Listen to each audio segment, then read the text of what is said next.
Has it changed the way that you live your life or the way that you think about your own death? Yeah, a lot. How can I be that person to support myself? For example, I changed my diet.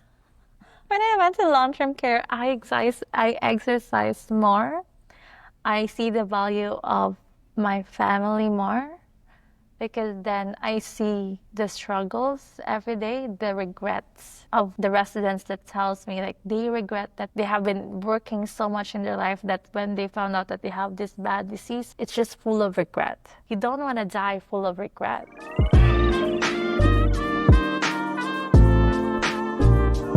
Excited to hear about the work you do. I think you bring an interesting perspective to the table. So, to start off, maybe why don't you just tell people a little bit about like what you do, and then we'll jump right in. I work as an director of care in long-term care. Basically, we work to support residents in their older stage in life to support them as what you have known. Long-term care is where the last place they're going to be at. And it's as Canadians grow older, they need more support. And that's where we have this 24/7 nursing services to support them. We have laundry as well. Meals are 3 times a day. So everything that we do for them is basically all in long-term care. Yeah. So that is really my role is to have all of the departments support and be effective in making sure our seniors are well cared for and protected as well. Great. And would that be considered like a form of palliative care?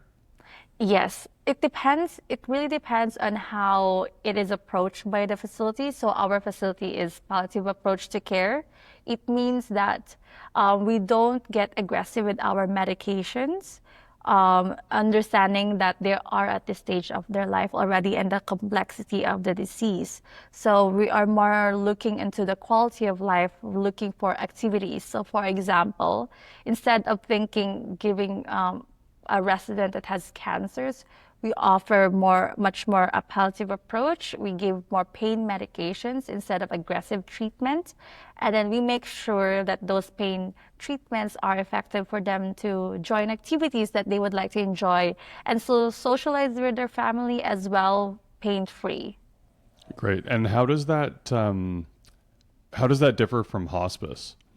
So hospice is a bit different because in hospice, you're considered already actively dying. So it means there is a criteria involved for them to say that, oh, you're going to be in hospice. And hospice, they come from a community setup. They were not able to get into a long-term care and they're actively dying and they don't want to die in their own home. So that's where hospice is an option. In long-term care, they come from community that are still able to have the quality of life that they can to socialize, they can still eat, and then they go to long-term care because they need support with their care. Over time, the frailty of the seniors go a bit higher, so that's where it comes into now an approach of palliative approach to care, where they actually do the what the hospice did, we do it in long-term care. Okay, great. Could you help me understand the different types of long-term care? Because I understand there's home care, assisted living, nursing homes. Could you maybe just give me a high-level overview of like what each of those are and the types of, I guess, what situations people would be in to participate in those different types? So, for example, you have like say an older parents. So they're living in a community. So Fraser Health or any health authorities will come into their homes and support them and assess them on how they can support their activities of daily living. And what we mean by that is how's their bath, how's their taking of their medication, like very basic for them to for everyday living. That is how it is. When they are not able to do any of that, that's where the family, went to a health authority, hey, or to your doctor. It's like, I need help. I need support for my parents. So then that's where home support comes in. because it is stages. You need to have home support first before you go to another stage. That is basically the basic support that the health authority provides. Once you got, and then frailty happens, or they had a fall and they had an incident and made an impact to more of their activities of daily living, that they cannot take care of themselves anymore, or they cannot go to bed without assistance. That's where the high stage of criteria comes in. You need to have an X amount of home support to get into assisted living. So assisted living is the seniors there are independent, but there is a support worker that can get into the rooms to support them. But basically, you're living in a building where there is more security, there's more meals that are provided, there's laundry that can support you. So it's not anymore doing it in your own home that might be very far from those supports. So it's all just in one place. When the assisted living found, but please take note that assisted living does not have a lot of nurses. So basically, the seniors are still independent themselves, except for meals. If they can provide that, laundry, they can provide that. When they cannot do it anymore, that's where they come into long-term care, because that is where 24/7 nursing services. We do the care for their bath time, or before they go to sleep, we will support them for their toileting. If they need meal assistance, we do it for them. That is how the stages are, and long-term care basically is the last stage of the seniors where they are in place. So basically, in reality, layman's term, people die in long-term care, and that is just the reality. That's why it's a little bit difficult for the residents to be in long-term care. Yeah, yeah, I'm sure. I've definitely heard that a number of times. When people or families start looking for long-term care for a loved one, what do they find surprising about that process when they start exploring options?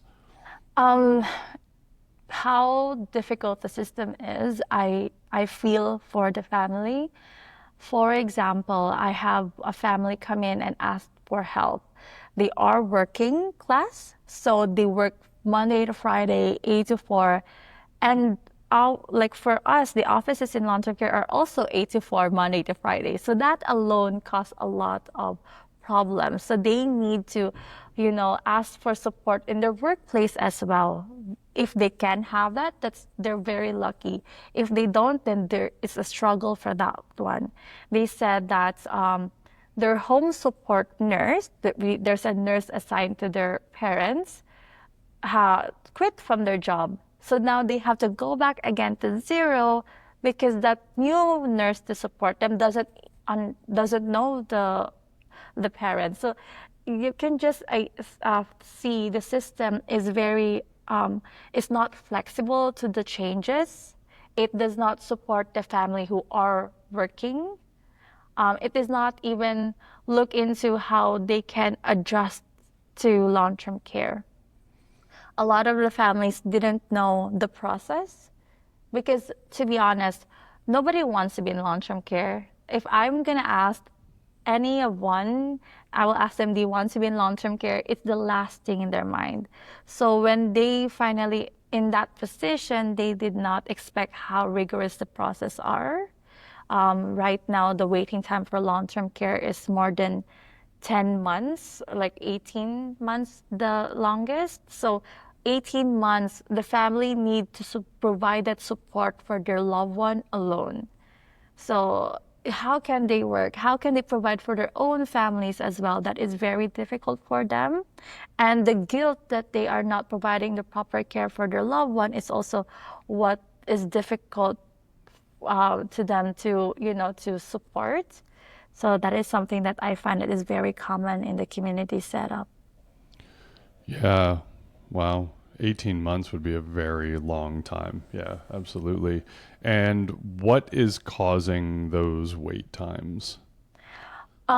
First is that there's a lack of long-term care beds that is very common, because 50 years ago, there's there's no industrial support or like proper medications because people are now living longer. The government was not able to support that building when it was cheaper to build before. So now people live longer. There's a lot more advances in technology and medicine. So, and so for example, if someone had cancer, um, if someone had cancer, they have medicines that to support it, but they did not recognize that they might have lose the ability to walk, something like that. But they still can able to do that. They just have to need proper care. And that is just the one thing that they did not recognize. So now, this time when it's very expensive, inflation, workforce, it's just difficult to build a long-term care, especially in Lower Mainland, where people live here, and the family are here as well. So that's one thing. Second is workforce. Pandemic happens, people are burnt out. We understand that, but it did make an impact to the system because now, just like what I've said earlier, that if one nurse quit in that area, it now goes back to zero. So that is the reality of it. So the system is not built for that changes. So that is one thing. And third is that there's not much support from the community. Um, like for example, there's if the ER is closed, there's a like big uproar. Like, people are like, what's happening? And the government's like, we should do something. And they pay doctors to go to the ER and work for like probably $2,000 per hour. But in long-term care, if we don't have that resources, nor we don't have that people from the community to give us and support us in that sense, if we are short, you don't see that in the news or something. If a long-term care was not able to provide their support, you don't see that a lot in the reports. So there's not much support from the government in that sense. And it's just Yeah. sad. Yeah, there's a lot to unpack there. So expensive land, expensive cost of building. Oh. Um, Tell me about the staffing piece. How are staffing levels in healthcare at the moment, and more specifically in the long-term care? So it's crazy. One nurse is to 26 residents. That is a lot. That is in a long-term care setup. People are so used to have a lot of residents that under them. So not a lot of nurses wants to work in long-term care because of that type of staffing. Care aid has one care aid is to 8 residents. That's the average because looking back, long-term care needs to provide 3.36 hours per resident. So only 3.36. So that includes their meal, their bath, their care, their activities, all of that. That's why it's a little bit compressed for that one. That's our So staffing level. very high demands on the staff then. Yeah. Are there targets that are set in terms of like the number of nurses to residents? Like are those all kind of standardized? Are there targets that someone like yourself is responsible for aiming for when you're managing the team?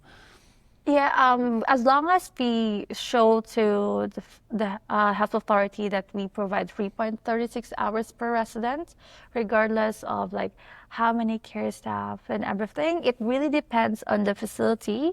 I know some facility is like one for nurse is 1:35 because Oh, they have more care staff to do that. But it also means to reduce their nursing hours because it's all one place. It's a one big calculation that includes all different nursing team and allied health. yeah. And so are you feeling the shortage more on the care aid side or more on the nursing side? It's both. Both? Yeah, I work as a care aide and as a nurse before. It's not an easy job. Like for example, the complexity of our residents have become quite difficult. Best example is when a resident was not diagnosed with mental health before, because 30 years ago we don't know about that idea of mental health. It's not really properly endorsed in the community. So now we are receiving residents that have mental health issues and now are showing with their dementia. So that's where the complexity is. So it's not enough because there's a lot more support that we need to provide to the residents. And at the end of the day, we want them to be safe, to be cared for, but there's not enough hours to do that. What do you think it would take to solve that, the staffing issue? Um, I think it's a support from the government to see also. I know the government are doing their best, honestly, to support long-term care and other healthcare specialization, but it's actually understanding the resources that we have right now. For example, it's difficult to get into nursing. Like it's just because it is a domino effect. It goes back to the very basic lack of seats for lack of seats in the school for them to get in. If you don't have that support, then it just causes an impact to the workforce, such as long-term care. Um, that is just our struggle, and it's also because the other idea too as well is nobody likes to work in long-term care. It's the least sexy part of healthcare. They would rather work in emergency where it's very exciting, you Yeah. know. So that is also our struggle because even if you have this workforce, those workforce doesn't see themselves working in long-term care where it's 1:26, for example. Gotcha. So I don't know if this is true or not, but I heard that through the pandemic that it became easier to get into nursing programs, but there were less people going into it because of the challenges in healthcare after the pandemic. You hear all these like horror stories from nurses about just exactly what you're talking about.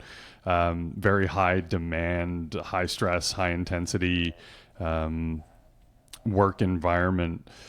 Are you noticing that? Has the ability to get into nursing changed from your perspective, or is that like region by region depending on the school?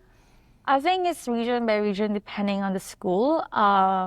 It's very expensive to get into nursing here. It's like my friend says it's like $40,000. Like where can you find that much of money?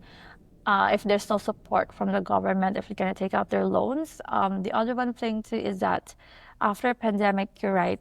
It's such a horror stories that you hear from the nursing team about those things. But it's also not, if that happens, then I believe it's also not the right people because this is a really tough job mentally, emotionally, physically. So if they are not up for it, then it's very difficult.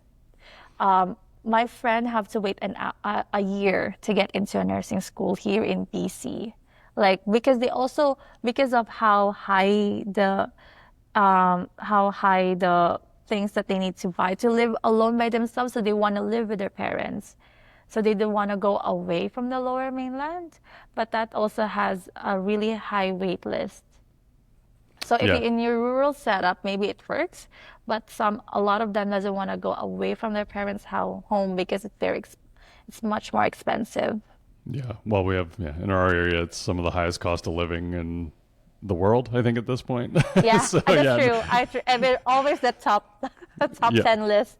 Yeah, it definitely makes it more complicated when you're trying to get into school. I guess the one benefit to nursing that a lot of people are aware of is that it's a very intense program, but then you are also qualified to make a pretty good wage That's coming out of true. an undergrad, right? But yeah, there's trade-offs. I mean, I've seen a few of my friends go through nursing school, and it's no joke. They're basically like, okay, I'll see you in a couple of years. You know, it's full on, but you are also equipped with a lot of very practical skills that can be that Yeah. are highly employable right away. Yeah. This is true. That's true. Yeah. Interesting. Um, so besides the um, sort of the way that the system is designed, if people are working Monday to Friday normal jobs, it can be very difficult to get through the process and do all the administrative type things that are required to get into long-term care. What else do they struggle with? Like the families. Yeah, the families. Um, it's it's the expectations. It's hard. How can I say this? It's very difficult for them, or it's a guilt for them to hand over their loved ones when they could have take care of them themselves. Like, you know what I mean? And a lot of family members would come to me and they would say they promised their mom and dad that they're not going to be long-term care, but it's difficult for them to do it. And it's just life just happens. They have kids. It's very difficult for them because their kids are also young, like, and then they have their older parents that they need to take care of, and you have these children trying to also work. And I can just see their struggle. And I empathize with them. Well, and culturally, I mean, in North America, we have this really extreme independent culture that you should be able to do all things by yourself. And I've seen a lot of other cultures do not operate that way. So it's like you have to raise your kids and take care of your parents and work full time and Yeah, have hobbies. It's like you're supposed to magically find the time and energy to do everything yourself. that's true. Yeah. Do you notice that that's different in other cultures? Or have you It, experienced that in your culture? in our culture, we're very family oriented. So we don't actually, in Philippines, we don't have long-term care. It's only in Western Western setup that I found it. But interestingly, you're right. The culture does make an impact. So if the culture is really embodied to the family, it's very difficult for them to let go their parents. And if they let it go, it's such a guilt for them. So we want to support the family that it is fine. So it takes a lot of time for them to actually, it's fine to give them to long-term care. Um, and also, what I found that in Asian cultures, they take care of their own family members, which is gonna be difficult because you have a long-term care that follow Western care philosophy. And then you have Asian members who don't believe it. Basic example is that in Western culture, we want them to be independent as much as they can, right? But in Asian culture, they would support their family members, do the meal assistance with them. But that is the struggle because you want them to still have that skill. You don't want to lose that skill. Right? It's just how culture are very different and how they understand care. It's the definition of care that is very difficult to articulate. And you and again this and we also want to respect that. So just having the right balance. Yeah.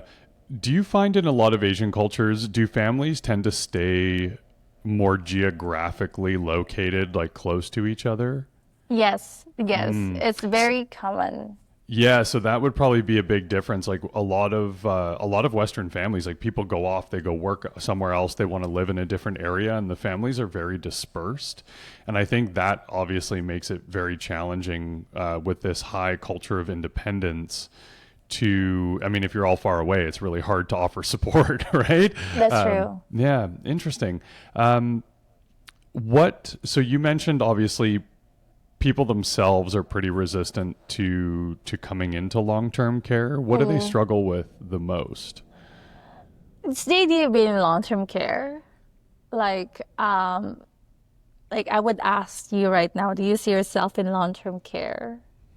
I mean, I hope not, but it's That's true, but right. you know what I mean?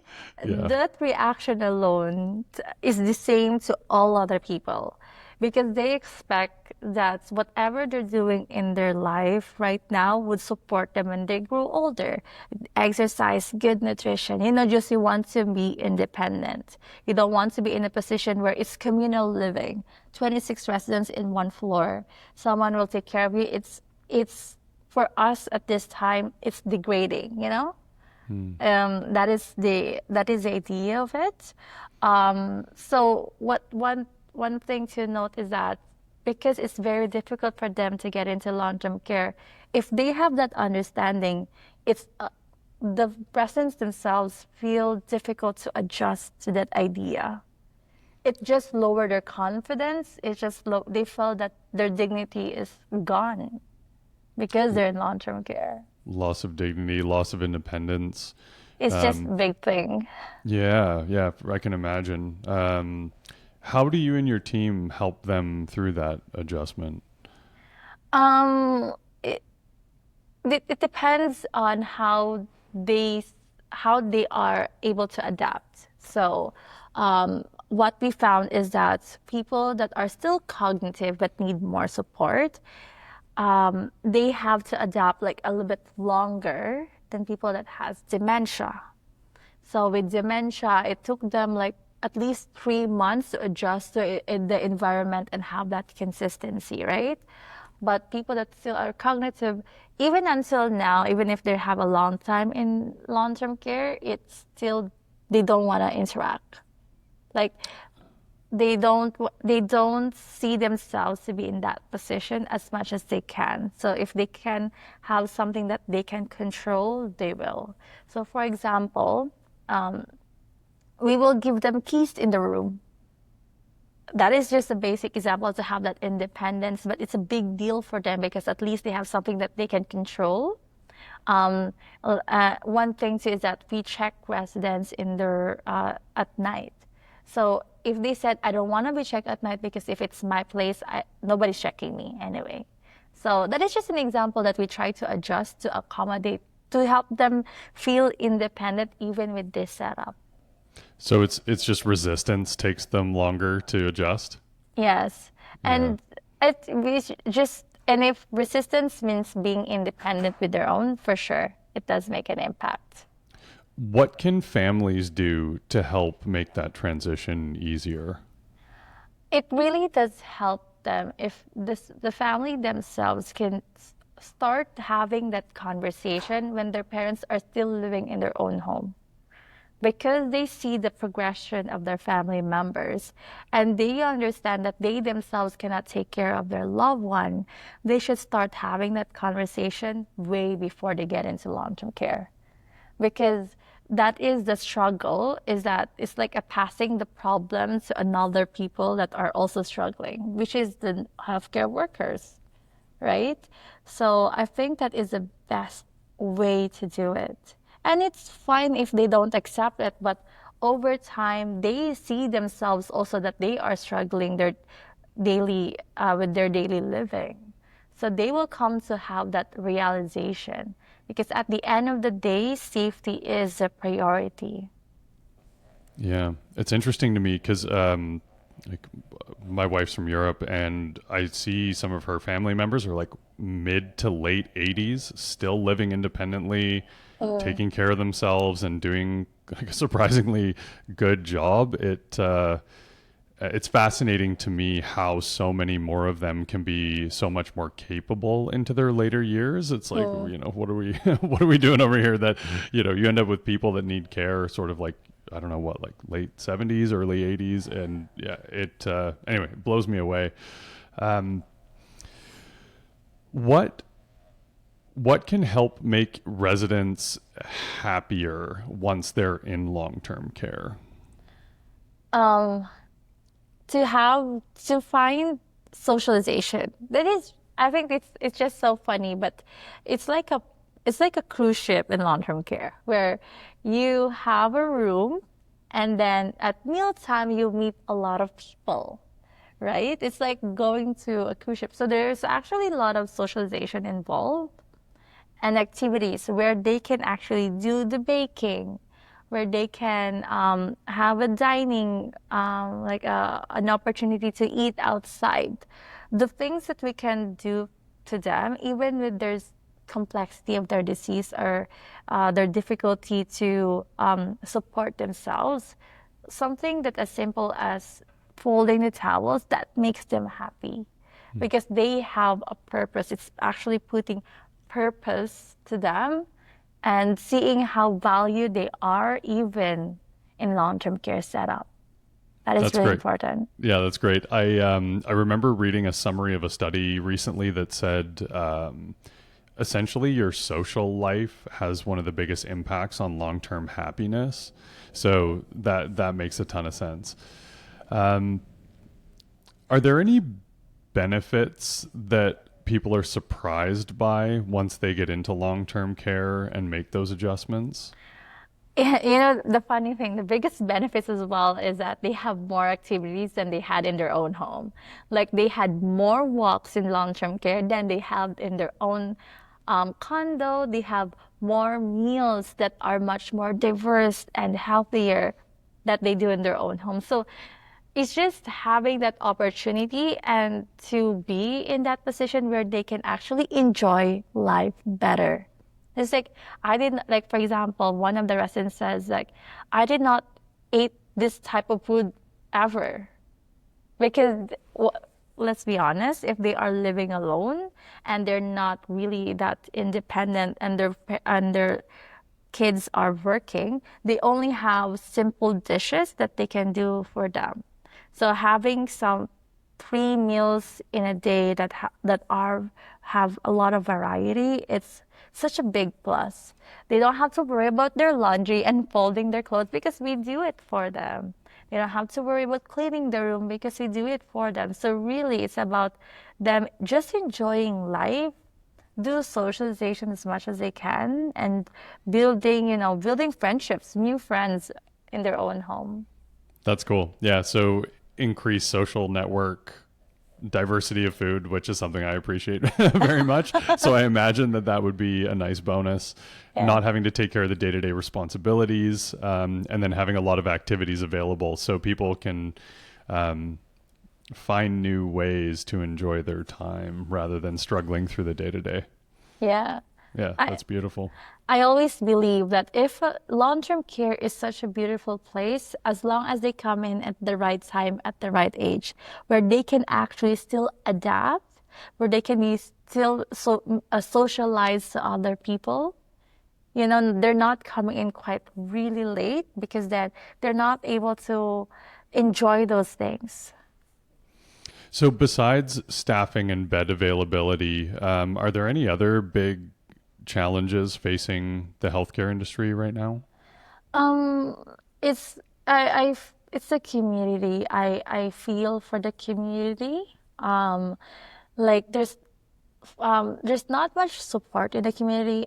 I see it because my husband is a community nurse, and he would tell me stories about seniors falling through the cracks. It's just sad to hear about that because there is no way that we can support that. Like for example, you have someone that is living alone, their kids is in the East Coast, and then they are struggling even themselves to have that support because who can advocate for them? You know what I mean? And then Hmm. if you don't have a lot of nurses in the community, this is one of the people that will just be in the hospital setup and just wait for long-term care. And then who's gonna take care of their home back? Like that is just a struggle. There's a lack of social workers because people people were so independent, that they don't know what's going on with their personal life. Now when it's time to be in that setup, the question is like, who's gonna take care of their belongings before coming into long-term care? Who's gonna take care of their strata it's just that they have built so much in their past life that it's difficult to make those support to them as they adjust to now a one bedroom setup instead of an apartment. Like those type of things, I feel for them. And at the end of the day, the struggle in long-term care is just a ripple effect of what's happening in the community. That is, if the family does not feel supported, then you will receive families that are so exasperated and burn out when they come into long-term care. Yeah, I had a Yeah. chance to to support my mom at the end of her life. And, when I was working and trying to be at her house, 4 days a week just to help out, help her partner out. Um, yeah, it's a lot. And you mentioned the guilt earlier, and I resonated with that very much because it's like you always feel like you want to be doing more. And yet, Yeah. culturally, like our society is just not set up No, for no, that. It's very, very no. difficult to do as much as you want to and maintain your own sort of sanity and mental health because it's a big responsibility, and it's something that I think a lot of people feel like they want to do to a greater level, but yeah, it's very difficult, especially if you got kids at home and working full time. And Yeah. yeah. The very common things that the community, like you don't know, is that when they know that they have a family support, even just a little, you're not going to have that support from the community nurses because you still have that support. They would give that support rather to the people who doesn't have family. But then it's a struggle for you then because if you do give more support, then you won't be supported. Does that make sense? Yeah, yeah. So the more you're actually able to step in, the less of a priority they see your loved one as being because they have help. Yeah, just because their Yes. resources are so taxed. Yeah, that's a double-edged sword. Yes, Um, that is the problem.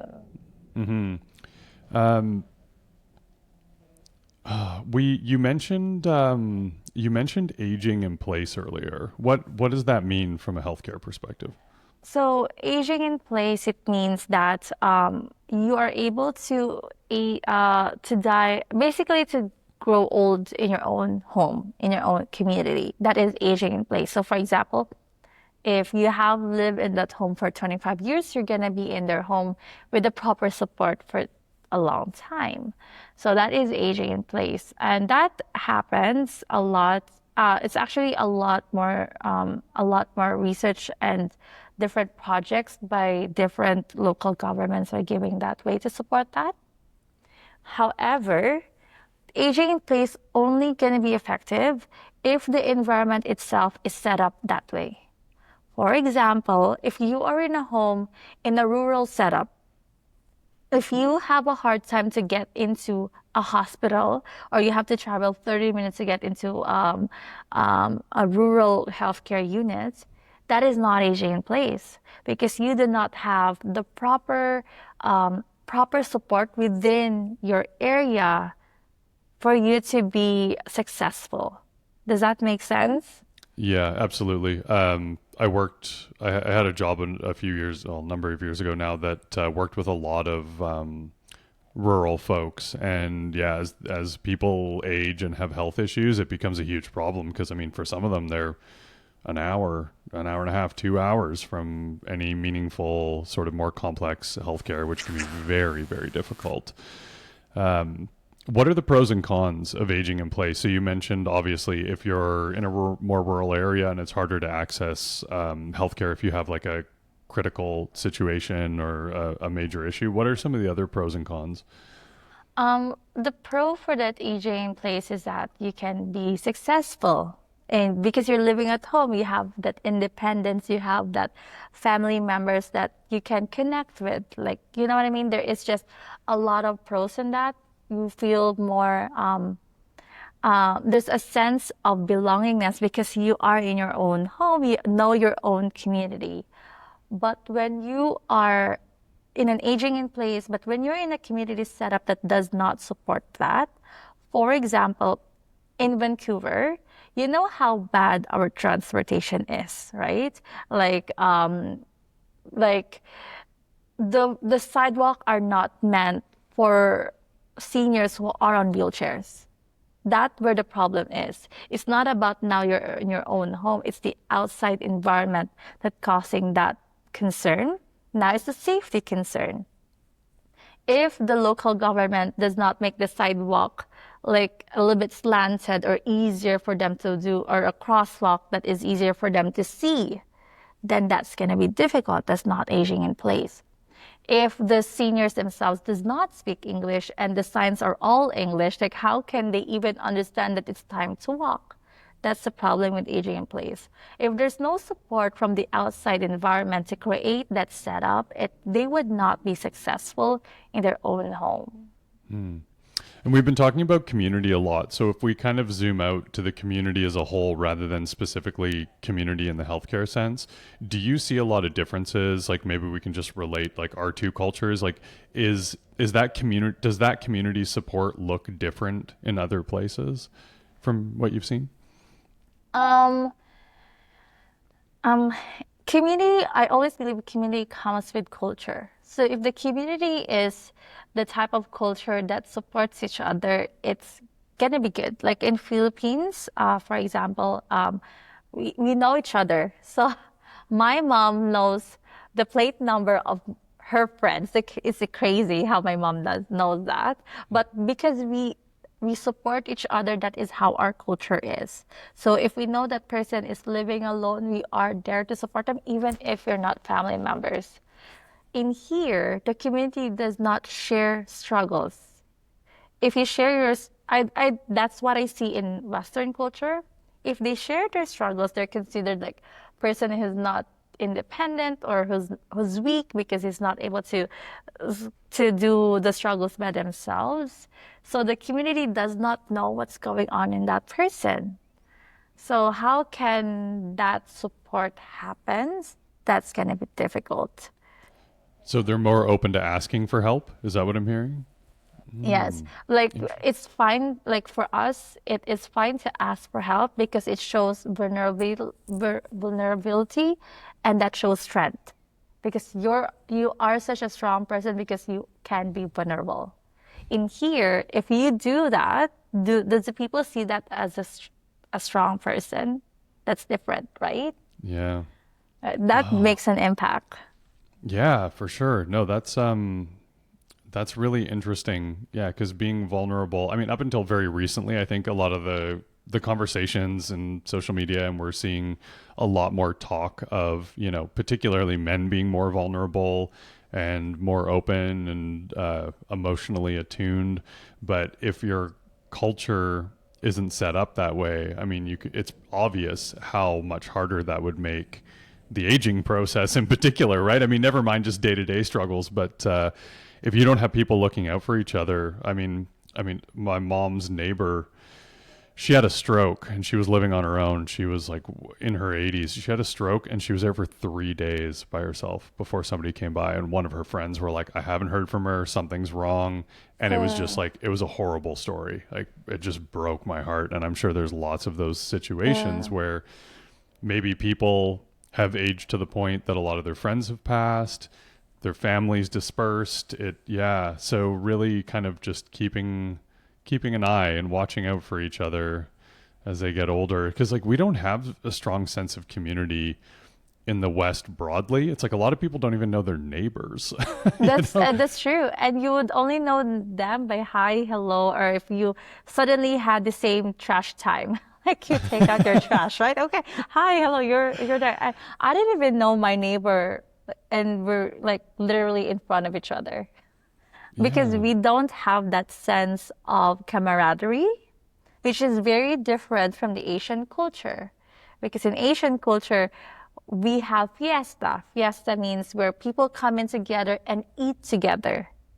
When someone had a birthday, I will tell you, I have probably 50 guests. Because my mother will bring their family member, and that family member will bring their whole family. Like it's just like, and then you just know, in just one event, you would know like 50 people. It Yeah. just that is just type of our culture, very different here in Western culture. Yeah. That's amazing. I've seen that in Mexico a lot too. There's a lot more support. There's a much stronger sense of community everywhere you go. Um, yeah, I think we've really done ourselves a huge disservice from not being more involved in our communities. And I think a lot of that, I mean, at least a good part of that has to do with the whole like hustle culture, independence, like, That's true. you know, fighting for success, whatever that means for you. Yes. Yeah, that it complicates things. Um, we also have a massive aging population. I've heard it called the silver tsunami. So there's a huge incoming demand for more healthcare in say 10 to 15 years. What are you most concerned about in this scenario? Um, I think I am more concerned is that there's gonna be more like lack of support. If there's lack of support right now at this number and you triple that, then it's just gonna be like overwhelming. That is just my understanding. And also because I think in Canadian workforce, there's a lack of support even to the people that are well educated outside Canada. Yes. Yeah, I think that is where it gets a little bit complicated because you're now asking people abroad to have Canadian experience when if they even haven't they don't have that opportunity. You know what I mean? Yeah, they can't get Um, the opportunity to get the Canadian yeah, experience. it's like what Yeah. are you? It's like asking somebody that you need to get a job, but for you to get a job, you need to have an experience, but you're still a fresh graduate, so I need an experience. Same thing here. That is the struggle. Um, in you, if you hear a lot of research, there's also in UK where they would come into a home together as a doctor, pharmacy, and a nurse. So that's a preventative way of healthcare. You have three different professions coming into one home in one home and see it all together instead of this have mass miscommunication. That is where I find the struggle because people are not talking to each other. I can't believe how bad we are with communicating. Even in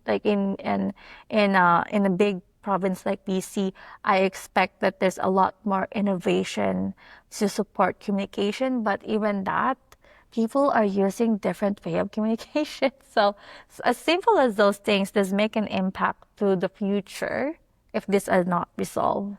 Yeah, I'd like to drill in on I mean, really on skilled immigrants, right? It's like we want skilled immigrants to come in, but then we don't allow them to work. It just blows my mind, and it's so frustrating. We're bringing all these folks in because we need them to do the jobs that they're qualified to do, and yet they can't get employed with the skills that they have is just infuriating, especially like nursing is a great one, right? Like how Yeah. many trained nurses do we have from so many different, and I know that's changed recently because of like pandemic and they're starting to recognize credentials, but it just makes absolutely no sense that we bring these people in because of the skills they have and we don't let them put them to work. Like Yeah. what would you like to see what would you like to see done differently around that, or what do you think we can do to improve that? I think the problem was that each provinces has their way. We saw that in like the interprovincial barriers. Basically, that's the idea of it. But each colleges have their own way. Like doctors have their own way, nurses have their own way. Like everyone is making their own thing. Their college's idea is that to prevent concerns in their end. But that's for me, that's not their role. That is just my opinion. Because at the end of the day, the people who employ this are should be taking that role to make sure that they're giving proper proper support for education to understand Canadian healthcare system, right? Like, it's not like the bones are different to other country. The only difference is the how the systems are, the name of the medications, because the foundations are there. It's just the Canadian healthcare system is built in a way that is that protects other Canadians. Does that make sense? It's like we protect other Canadians, but hey, we're giving it a hard time to the future Canadians. Yeah. That is what I understand. I myself is an international nurse, so for me to be a nurse here in Canada, it took me 3 years and $20,000. That's wild. So you're already a skilled nurse, but you basically have to do your undergrad or the equivalent of your undergrad again in the amount Yeah. of time and money that it took you to get certified here. Yeah, and there is a very big discrimination with educational institution. So for Canadian institution, their education was here, right? But they see other institutions that are here. But at the end of the day, if you're a nurse, we are taking the same exam. It doesn't matter my institution is. Say, just like how the US did it. It doesn't matter what's your institution, but you're taking same exam. So the exam is like the NCLEX exam is like a universal exam to take by all nurses.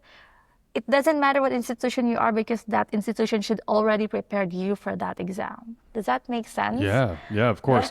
What would have to how do we fix that? You just, I think we just need to stop being micromanaging. Like, if the institution needs to do their work, let them do their work. Let's not micromanage things and all do the same thing again.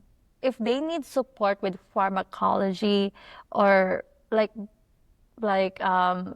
understanding indigenous learning, like those can be done when during their time of working. Like, those are educations that is not like very critical.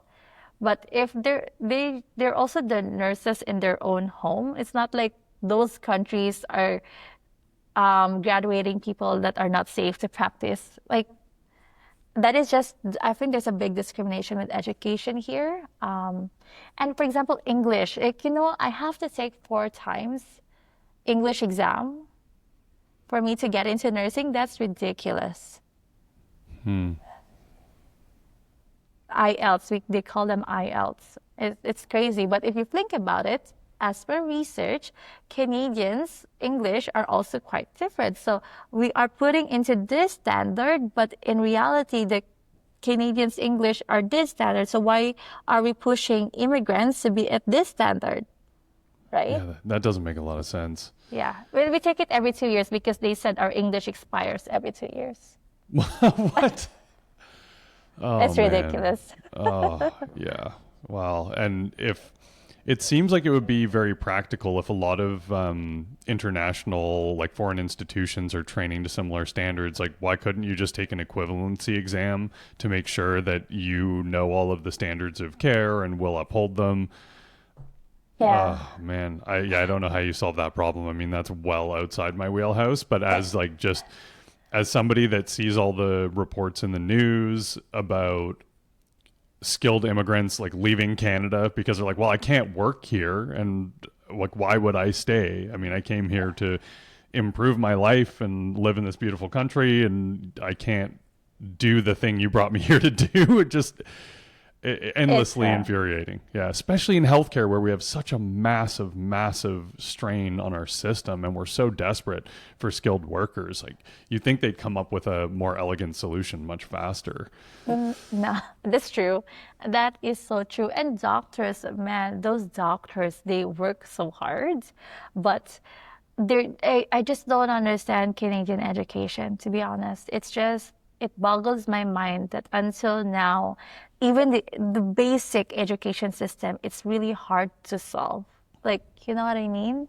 It's just too expensive, lack of seats. It's not just coming from the healthcare workforce, such as nurses, but we're talking about social worker, physiotherapists, occupational therapists. That's the struggle. Yeah, my wife wanted to go into neuropsychology, and she, even with her undergrad done, she couldn't find a path into a master's program in the next like 4 years.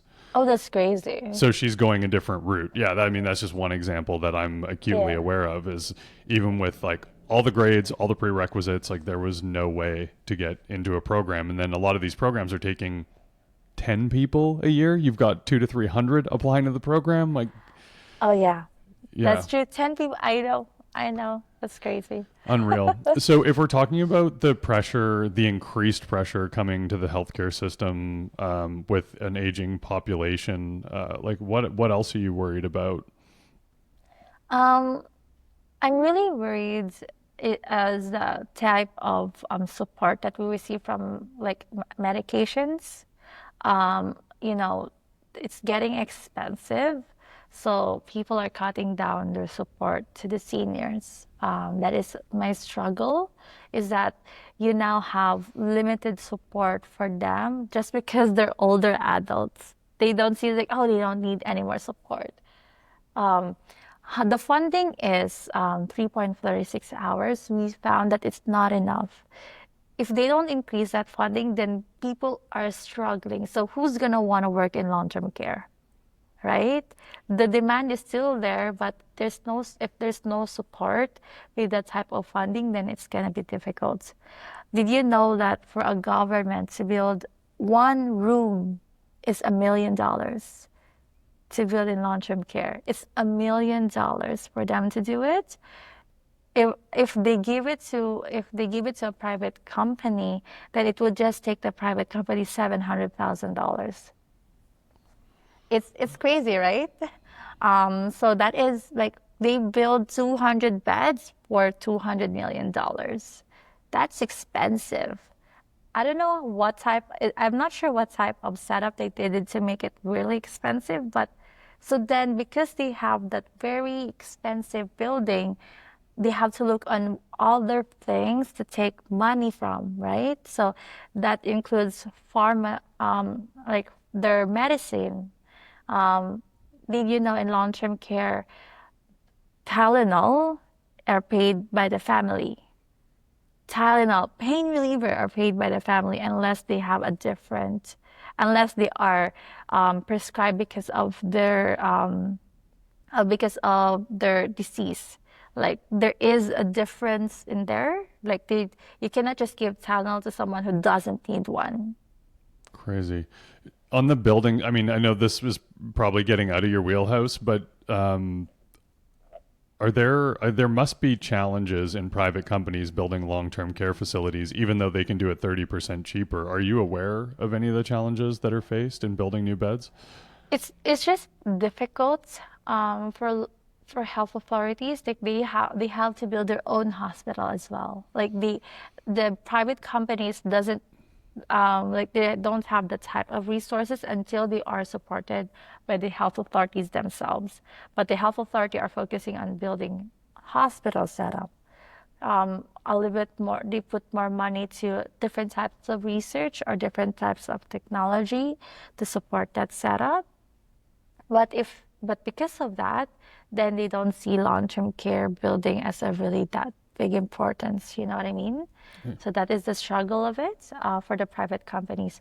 And again, we are a publicly held funded type of government setup. So any private companies will have a difficulty to have to do that. I don't know what else to do other than shake my head. We have Yeah. this massive. I mean, we're already at, you're saying, like 10 to 18 month wait times to get into long-term care, and it's only going to get exponentially worse. I mean, it seems like something that needs a very proactive and very new approach to satisfy that coming demand. Yeah. My advocacy is that there's more support in the community. That is my advocacy, because long-term care is just is an output of the struggles in the community. So if there's no support in the community, then people want to be in long-term care because the families cannot take care of their loved ones, right? So you're asking for long-term care to get those seniors to come in because then we can support them. If the families feel supported, then you as a family will be a productive citizen and be more successful as well with your own family. So you're not struggling with all of these things all at once, right?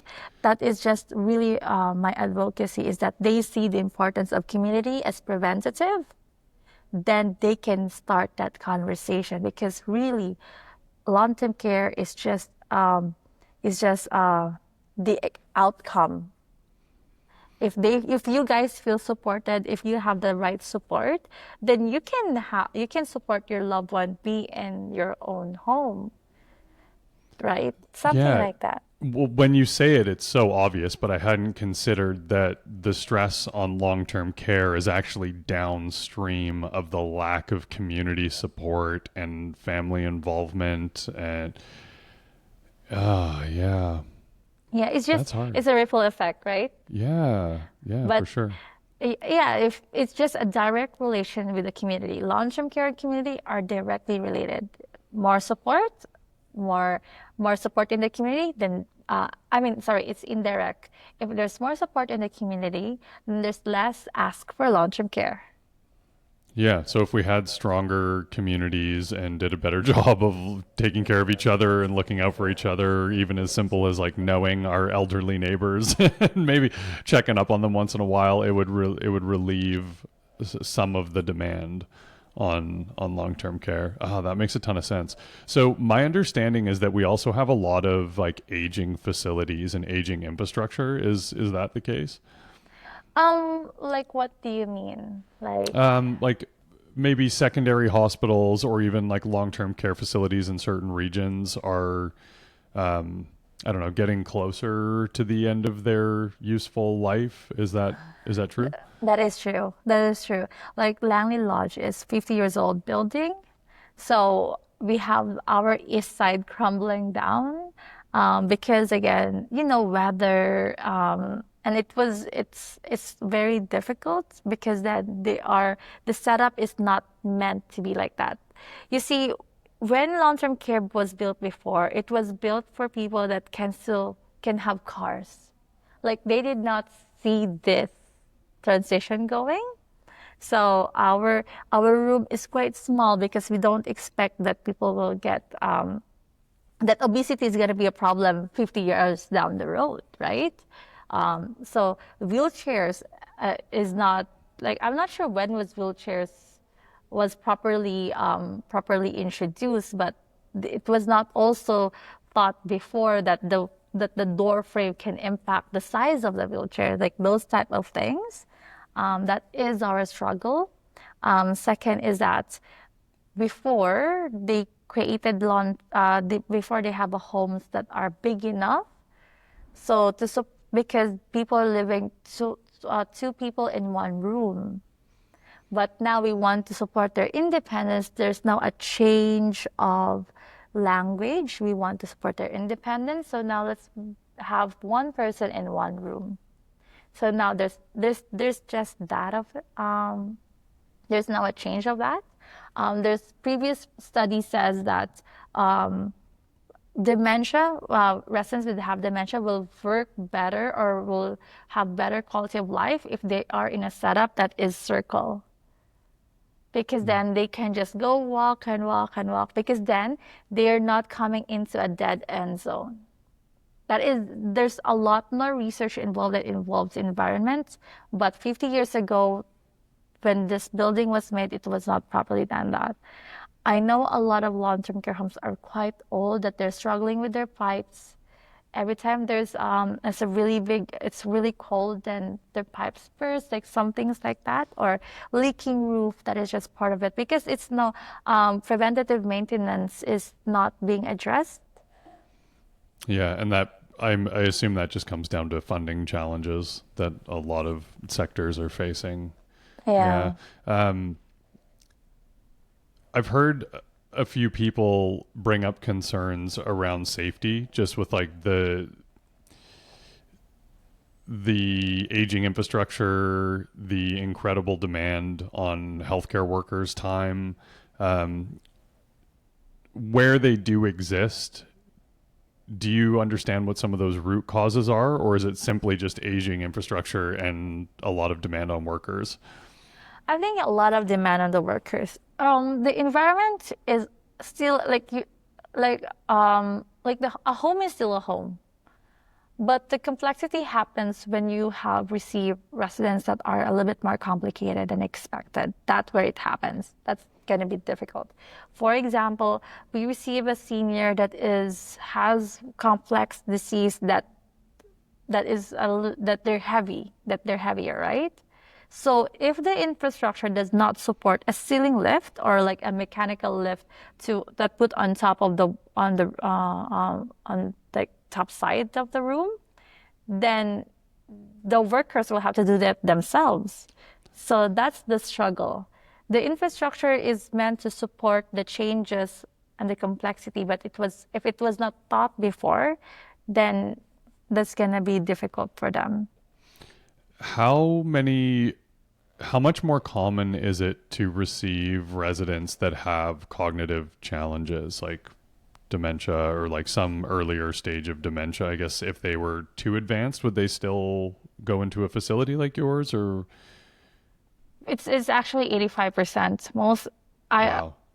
residents that are in long-term care has dementia, and it's 85% or even 90 because there's stages of dementia.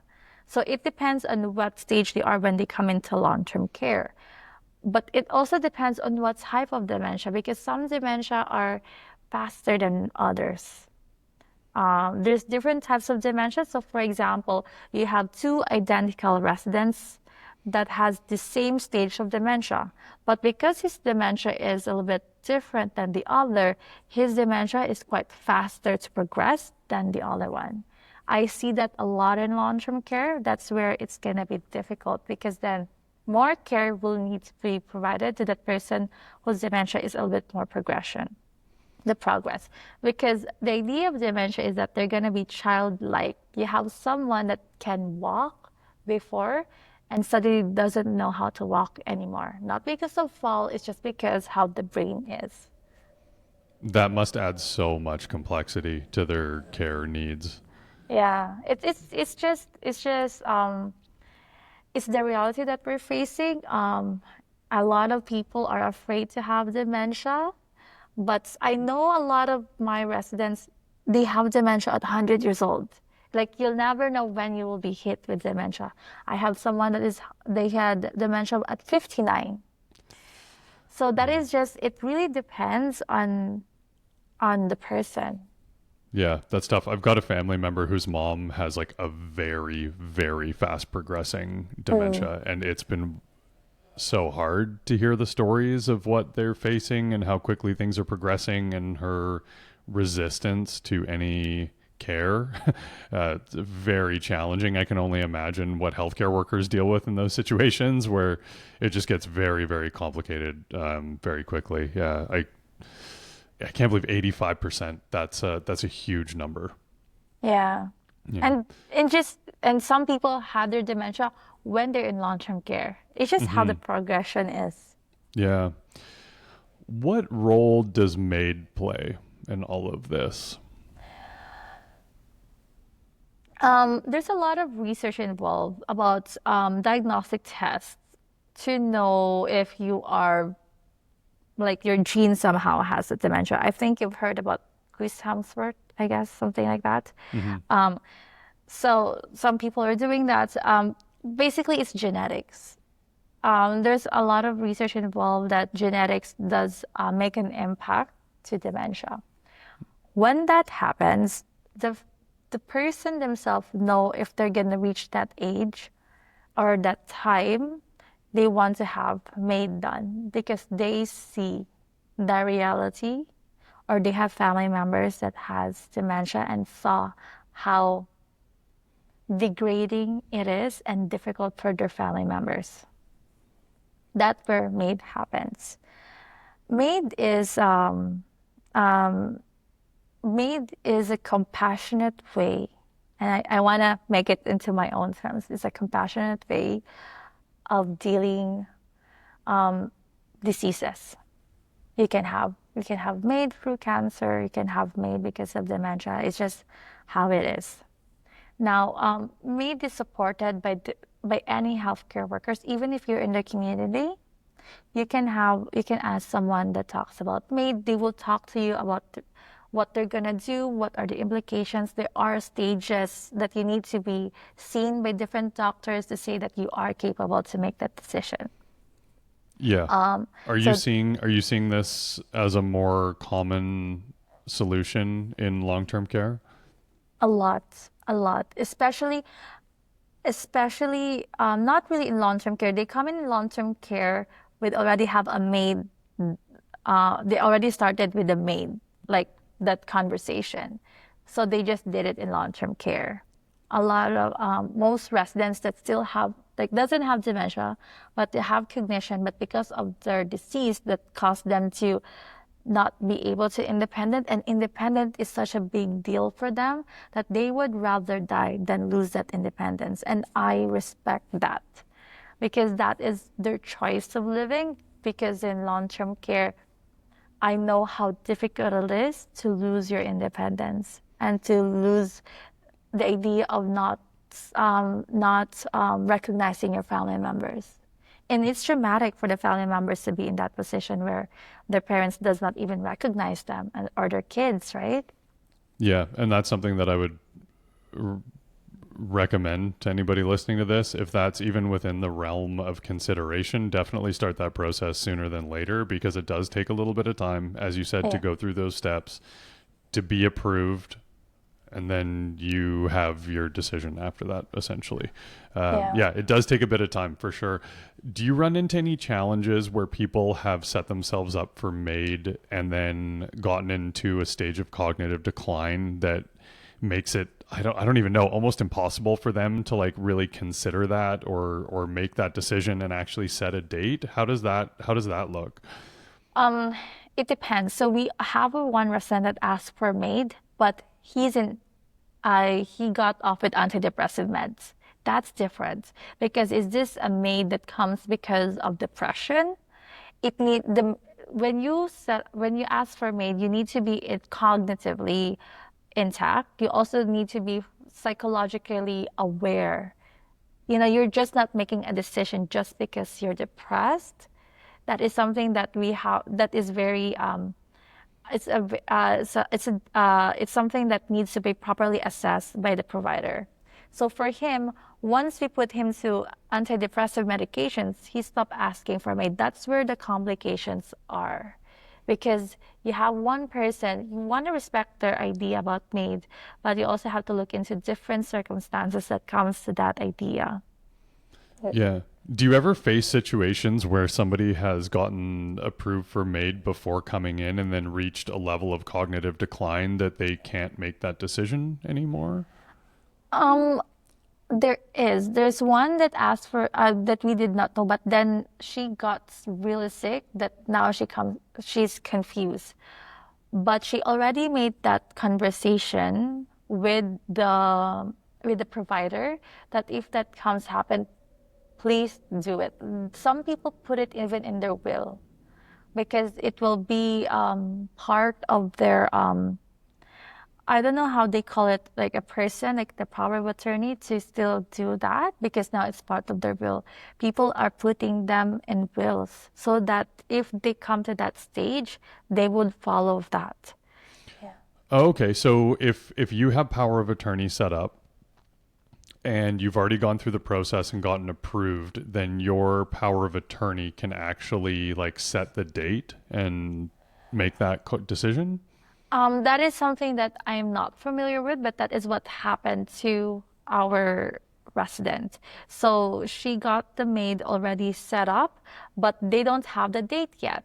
But she add that and made sure that it's part of her will that this happens. So that's when the next thing, even though she said that I'm gonna do it next week, they still follow it because that's already been discussed way before. Even there are times that she's confused, you know, Yeah. and there are it's gonna if once you have finished that process, I think there is a last stage process that you are seen by two different doctors, if I'm not mistaken, and then you have already made that conversation. You're just waiting for that date.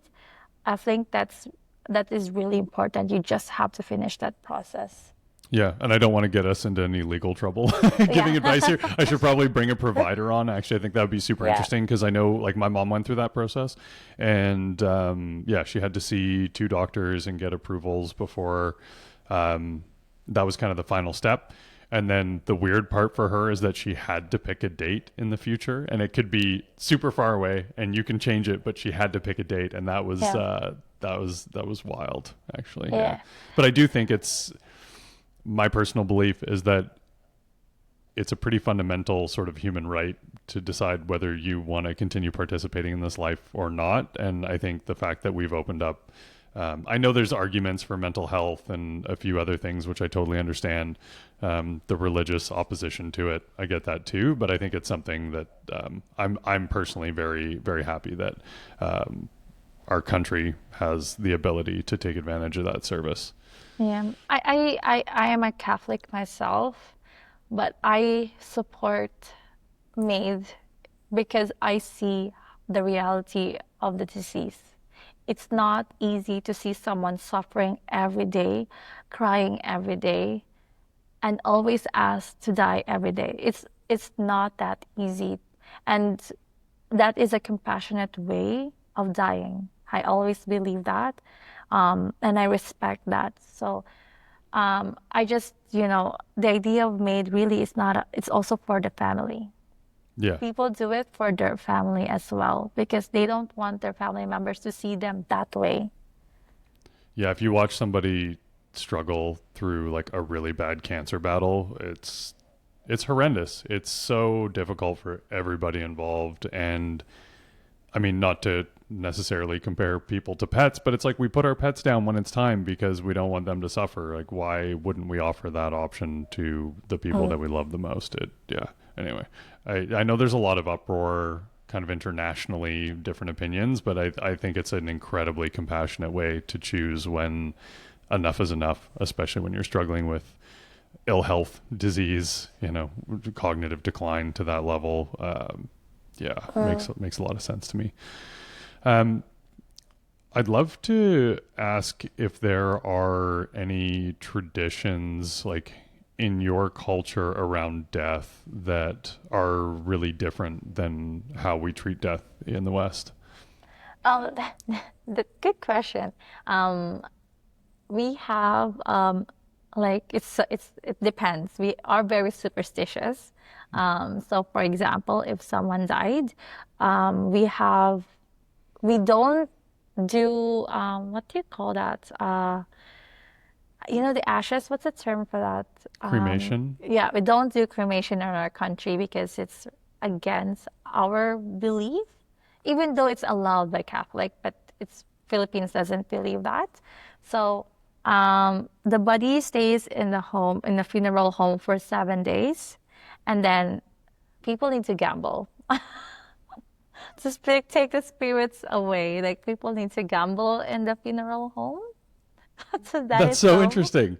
Yeah, you should go there. But they need to gamble.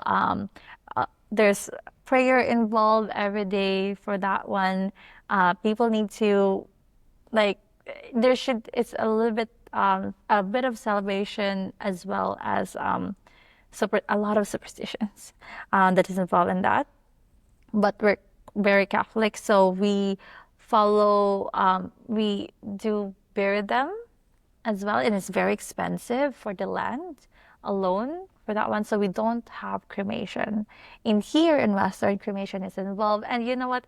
So the ashes are given to the family members, but in our culture that is not allowed. Anything that related to death should be left on the ground. Really. Is Yeah. is the is the like so not supporting cremation, does that have anything to do with like crossing over or No, it's just the idea of getting burned. It depends. It just depends on how they see it. They felt like you're putting the body, like you're burning the body. There's still soul in there. Like, you know what I mean? It's very different. But again, what I've said, Catholic does support that. It's just that in our country, we don't see that as a viable option. yeah. Are the funerals are they pretty similar then, sort of like in that Catholic vein? Are the funerals very similar to here? Do you do celebrations of life, or is that like a personal thing? It's just in Western, I learned about celebration of life. Oh, But okay. in Philippines, we have 40 days Like we come into 40 days and then we come to yearly. On November 1, that is our Undas. We call it Undas. Basically, we celebrate, it's the All Souls Day. So everyone will come in, like it's crazy. It's a national holiday. Everyone would go there to the funeral, to the cemetery and light some candles. They even camp there. They Oh, even that's cool. Yeah, they even camp there so that, they can be with their loved one. Um, and sometimes some families have their own, like a family, like all the ancestors are there. So all the family members come into one place and just to celebrate them that way. That's beautiful. Yeah, it's such a big deal, and it reminds us the people who pass away that has been part of our life, even those we don't know or we haven't met, but they're part of our family. We want to make sure that they are remembered, and we pray for them. That's beautiful. I like that. So that's where Uh, community and culture comes in, because even at the death, it's still happening. yeah, and I mean, this is something I talk about in a lot of my podcasts, but it's like our cultural relationship to death in the West is pretty terrible, in my opinion. Like, we try and hide death away from everyone. I mean, you don't want kids to be involved in the process, and we, end up having to send our elderly into long-term care facilities like yours, and it's something that we really kind of keep out of sight, out of mind. And it seems so strange to me, like we're literally all going to be there, we're all going to lose people we love, and one day that's going to be us. Like, why wouldn't we integrate that more into our culture so that it's like a more talked about, more understood, um, more compassionate experience? Yeah. That's true. That's true. I think that's the one thing that shocked me the most. I don't want to say the term, but I don't know what's the best term. But some people are nonchalant about it. Mm. Like they don't see that. I don't see them. They don't want to show their struggles. That's the thing. If and then we only provide like what 1 week to grieve for the Yeah. work. In our place, it's still ongoing. Yeah. Like in on our if we know that your mother is not doing well, for example, you will be sent off and stay with them until you are ready to come in. That's how important for us, the family. Yeah, I would love to see something more along those lines here. I think, what is it, like bereavement leave? You get 3 days off work or Yeah, something. It's to like, grieve for 3 days. oh my God. And you're supposed to come back to work after your parent just passed or a sibling or something. I mean, how are you supposed to function at work? I don't understand that. It's not very compassionate, is it? No, no, and it's hard because people are expected to be 100%. Yeah. Yeah. Come back after this traumatic event that has emotionally impacted you in a devastating way, and then just get back to work at the rate you were working, 6 months before. Yeah. Yeah, it's not very reasonable. Um, are there, has your work impacted the way that you reflect on your own mortality? Yes, a lot. It changed a lot. I we received residents that had an incident when they were 21 years old and they immediately are in long-term care, like that level. And we see residents that are successful in their career, but life happens. They had cancer or they had a really bad disease that then they come into long-term care. It's just it's just sad, especially for couples. That is the the the biggest thing that I I'm sad about. For example, one has dementia and one is still cognitive. Seeing their partner go through that stages is difficult for that couple. And I saw the tears of wife, of husbands coming in and out and visit their loved one. Is and seeing them that they have forgotten them.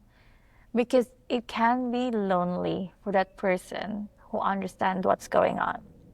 It really that's the really bad thing about dementia is that the people that are impacted the most are the people who sees it, who understands it, right?